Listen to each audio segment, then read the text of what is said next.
Hey everyone, my name is Katie with Spoken Gospel. For the last 1,600 years, Christians around the world remember the last days of Jesus' life during Holy Week. Today is Holy Saturday.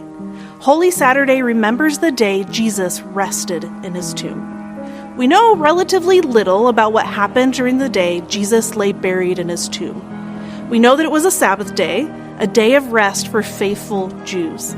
And we know that the religious leaders were worried Jesus' disciples might try to steal Jesus' body and pretend he rose from the dead. Not much else is known about what happened on this particular Saturday. That might be part of this day's significance. Jesus is dead because nothing is supposed to happen. There are no more miracles to be done, no more Jewish laws to fulfill, no more sins to atone for, and no more powers to fight. On the cross, Jesus said, "It is finished." Everything Jesus came to do, he did. So, with nothing left to accomplish, and like all other good Jews, Jesus rested. That means we can rest too. There's nothing left we must do for God to accept us and rescue us from death. In Jesus, we are saved. In Psalm 16, 9 and 10, one of Jesus' ancestors, King David, wrote today's verse.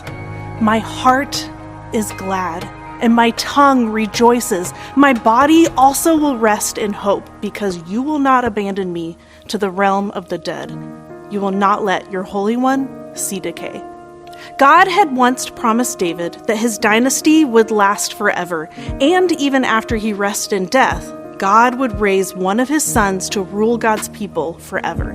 David was confident that his death would not be the end of his dynasty or God's promises. Holy Saturday is a day of mourning, but not a day without hope. Holy Saturday is good news because Jesus announces that death is never more than a nap. In Jesus, death is a day of rest before the dawn of a new creation and a much-needed break before a new era of renewed and resurrection life. So I pray that on this Holy Saturday, you will accept that Jesus' death finished all the work needed to unite us to God and save us from death. Amen. To God, Yahuwah, be the glory. Through Jesus Christ, Yahusha HaMashiach, my Lord. Amen.